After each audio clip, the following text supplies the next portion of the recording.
नमस्कार, legal update में आपका हार्दिक स्वागत है। वित्त संबंधी एक नए विषय पर चर्चा के लिए आज हम फिर पहुंच चुके हैं। फौजदारी मामलों के एक बहुत प्रतिष्ठित वकील आदरणीय सज्जाद हुसैन सर के पास। सज्जाद हुसैन सर से आज हम जानेंगे कि क्या पुलिस किसी भी व्यक्ति को कितने समय तक निरुद्ध कर सकती है और यदि वो दिए गए निर्गत समय से ज्यादा निरुद्ध करती है तो पुलिस के खिलाफ किस प्रकार का एक्शन लिया जा सकता है। इस तरीके के कानून से संबंधित प्रावधानों पर कृपया प्रकाश डालें सज्जाद सर। देखिए, 154(1) में एफआईआर होने के बाद जी अगर कॉग्निजेबल ऑफेंस है जी तो पुलिस उसमें विदाउट वारंट के गिरफ्तार कर सकती है। जी गिरफ्तारी के परिप्रेक्ष्य में सीआरपीसी का सेक्शन 167 जी में ये दिया है कि इन्वेस्टिगेशन अगर 24 घंटे के अंदर कंप्लीट नहीं है जी तो उसका एक्सटेंशन वो मजिस्ट्रेट से मांग सकते हैं, जी लेकिन 24 घंटे के अंदर नियरेस्ट मजिस्ट्रेट के समक्ष पेश करना अनिवार्यता है। जी और उसके आगे उसी के 167 सब क्लास 2 में जी उसमें दो और क्लासेस दिए हैं, जी जिसमें ये है कि एक में 60 दिन जी जिसमें 10 साल तक सजा है, जी 1 से 10 साल तक। जी उसमें 60 दिन तक चार्जशीट फाइल करने की लिमिटेशन है जी और 10 से ज्यादा डेथ सेंटेंस तक, 10 साल से डेथ सेंटेंस तक जी उसमें 90 डेज का प्रावधान है।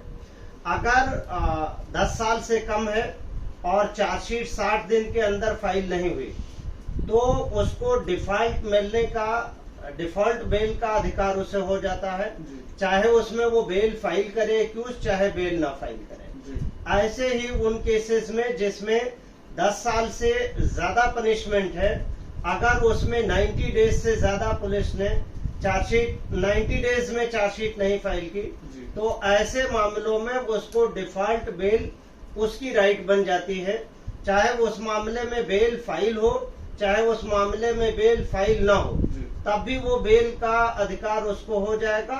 और जिसके यहाँ पे इन्वेस्टिगेशन या ट्रायल पेंडिंग है, जी संबंधित कोर्ट को उसे रिलीज करना पड़ेगा। जी ये 167 का प्रोविजन है। जी और उसी को कॉन्स्टिट्यूशन ने जी 157 को 167 को बाकायदा डिफाइन किया जी कि आर्टिकल 21 ये कहता है, 22 ये कहता है जी कि 24 घंटे से ज्यादा जी किसी की गिरफ्तारी के बाद में उसको डिटेन 24 घंटे से ज्यादा नहीं किया जा जी सकता। अब रही बात, अगर किसी को 24 घंटे से ज्यादा डिटेन कोई पुलिस अफसर करता है जी या कोई राज्य या स्टेट का ऑफिसर करता है तो उसके लिए जिसके घर के लोगों को डिटेन किया या जिसको डिटेन किया उसके पास क्या राइट है। जी पहली चीज तो ये है कि अगर आप हाई कोर्ट अप्रोच करना चाहें जी तो इलीगल डिटेंशन, क्योंकि 24 घंटे से ज्यादा डिटेंशन है जी तो आर्टिकल 22 और 167 का वायलेशन है। जी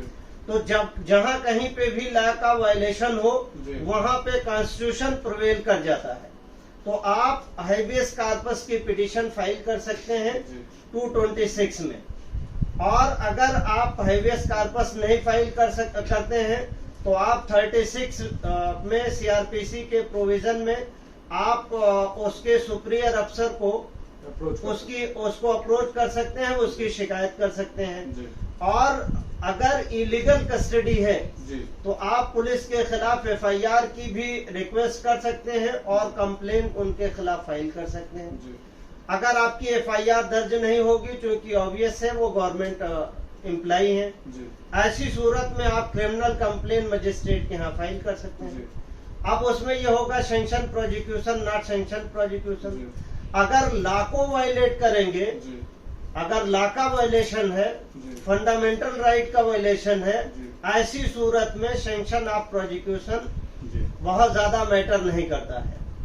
लेकिन उसमें भी कई एक जजमेंट है, जैसे doctor Subramaniam Swami ji versus doctor Manmohan, जी जिसमें जस्टिस गंगोली ने सुप्रीम कोर्ट के डिसीजन में ये कहा जी कि 6 महीने से ज्यादा अगर सैंक्शन प्रोसिक्यूशन की पेंडिंग है जी। तो उसे डीम्ड मानी जाएगी और ये माना जाएगा कि आपने डिसाइड नहीं किया, जी। लेकिन फिर भी ये मान लिया जाएगा कि आपने डिसाइड कर दिया। जी। तो किसी भी गिरफ्तार व्यक्ति को 24 घंटे से ज्यादा डिटेन नहीं किया जा सकता। जी, बहुत बहुत धन्यवाद सज्जाद सर, इतनी महत्वपूर्ण जानकारियों को हमसे साझा करने के लिए।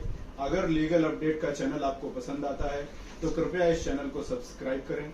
इस चैनल के नीचे बेल आइकन का बटन दबाना बिल्कुल ना भूलें, जिससे आपको नोटिफिकेशन लगातार मिलता रहे। डिस्क्रिप्शन बॉक्स में हमारा कॉन्टैक्ट नंबर आपको दिया जा चुका है, उस कॉन्टैक्ट नंबर पर संपर्क करके आप किसी भी प्रकार का लीगल ओपिनियन जान सकते हैं। यदि आपका किसी प्रकार का मसला है, यदि किसी भी प्रकार का लीगल ओपिनियन आपको चाहिए तो आप हमसे संपर्क कर सकते हैं।